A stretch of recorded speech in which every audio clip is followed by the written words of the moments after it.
We are now on to lesson 12, and so we are adding in our different tenses down the row. And so we have covered the imperfective aspect with the present and the imperfect, and now we're going to move on to the perfective aspect. So we're going to start with the primary tenses. So going back to my chart here. So we've done the present and the imperfect. Now we're going to do the future. So it's the primary tense of the perfective aspect. So the future is pretty straightforward in terms of English. I will verb, whatever the verb is. So I feel like that's pretty easy in terms of translation for English speakers. The first thing, though, that it brings up is this idea of principal parts. And this is that verbs have different ways that they form different tenses. And so knowing what the principal parts are and how they're formed helps you recognize verbs. So think of this in terms of like, I jump. The past principal part of I jump is I jumped. And that would help you know how to use jump, because you know that it uses the ed, jumped, for its past. Versus if I was to say eat, and the past principal part of eat is what? It's not eated. How do I know? Well, it's ate.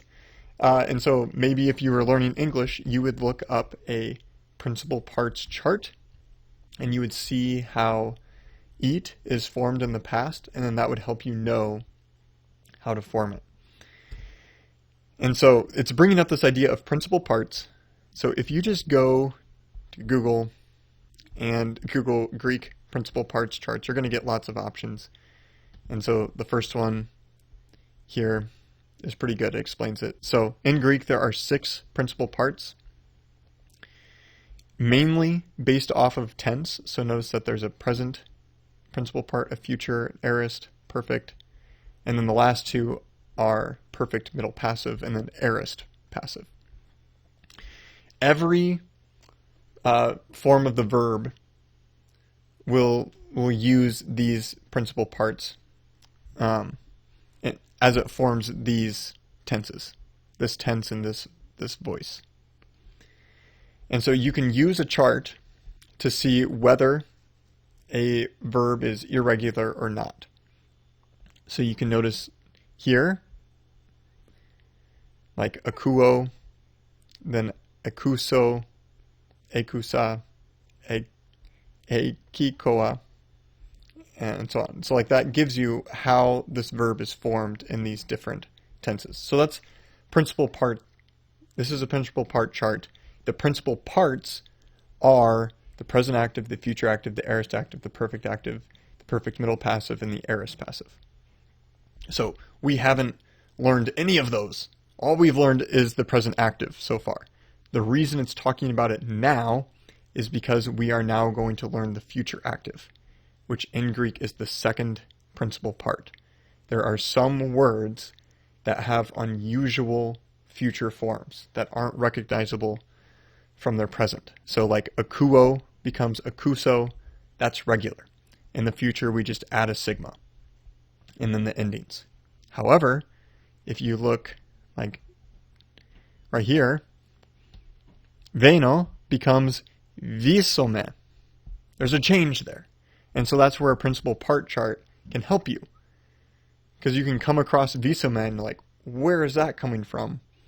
And looking at a chart will say, oh, it's an irregular form of veno, would be an example.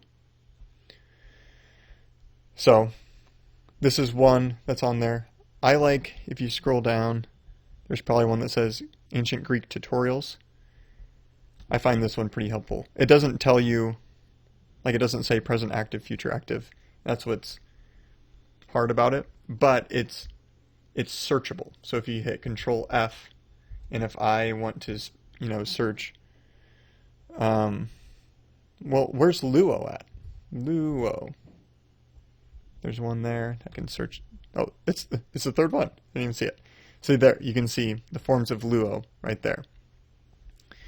And so that's what's useful about having a principal parts chart. It's searchable if you want to find how to form a certain verb.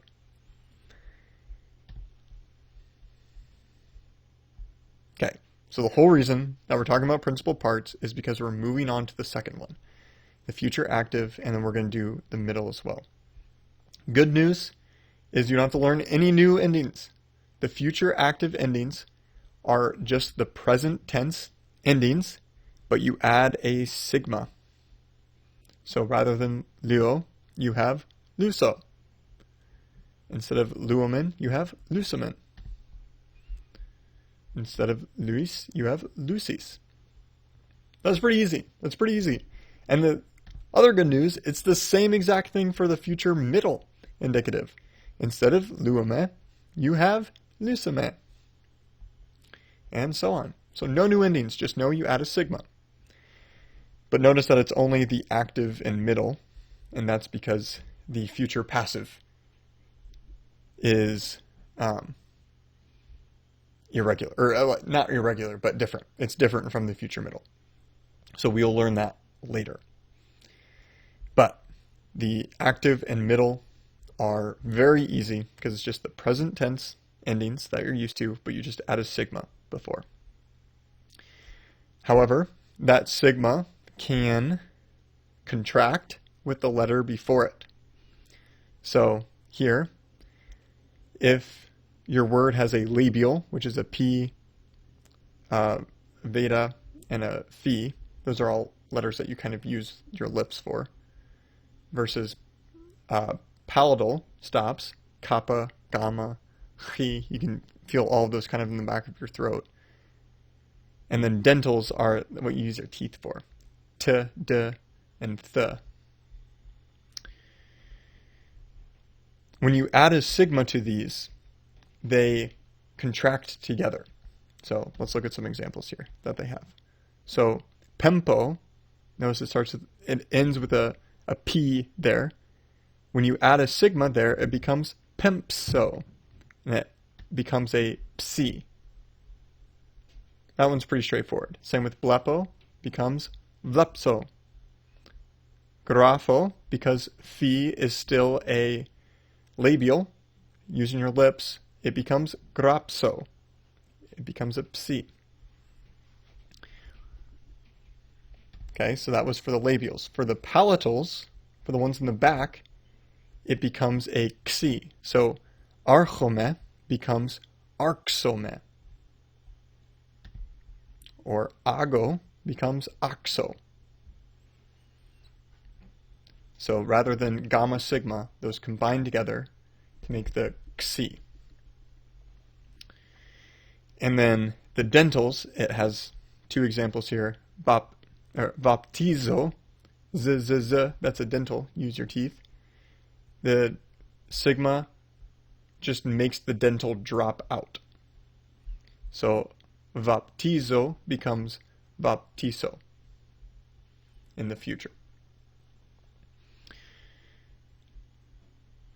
Okay, and then it notes, we've already noted, there are some futures that are irregular, and this is where using a principal part chart would be helpful. And so ginomai, you can see genisome, that's like, you can kind of see it there. That one's not crazy unusual. Same with gnosko, becomes gnosome. That's not that unusual. Erchome becomes elevsome. That is very unusual and very common as well. So it is probably good to memorize the differences there. So it just gives you a list there that you should know. And then, of course, it's going to give you the AMI form. Thankfully here, it's not irregular.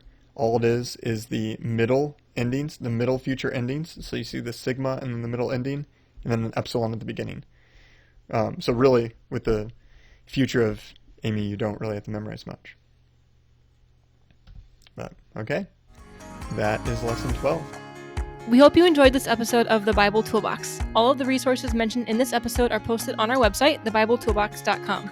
There you can also find out more information on how to give and support us.